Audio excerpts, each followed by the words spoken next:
What's up, everybody? It's the math team here. Mr. Schaefer, Mr. Haug, Miss Onika, and Miss Sheehan-Stahl.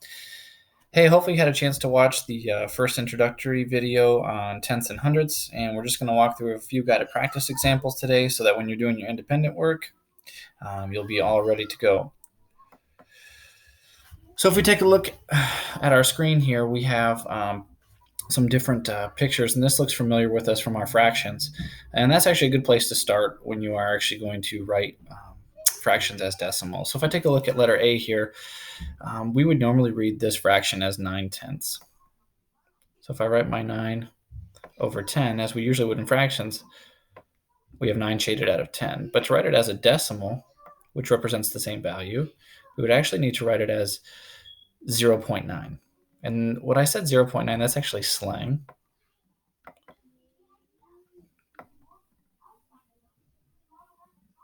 So it looked like this. We have a 9 in the 10th place. A mathematician would read this as 0 and 9/10. But you have to be aware that a lot of people like to talk in slang, and they would use this as 0.9 or just 0.9. Let's take a look at letter B here. So out of the shaded, our fraction would look like 1 out of 10, or 1/10. And we would write this decimal as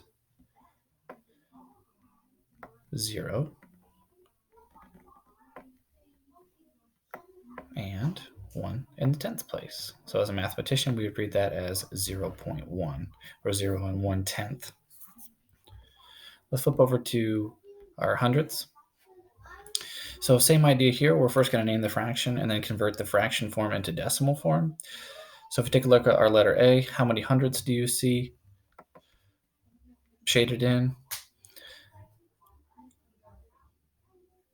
Good. You should have seen that you had 16 hundredths shaded in. So what does that really look like? Well, we have 16 over 100.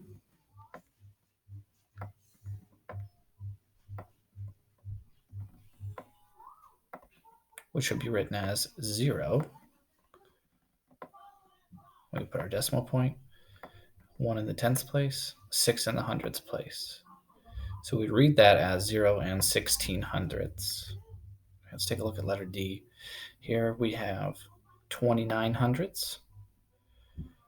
So we would write this as 0 because we have 0 holes. And we have 29 hundredths shaded in.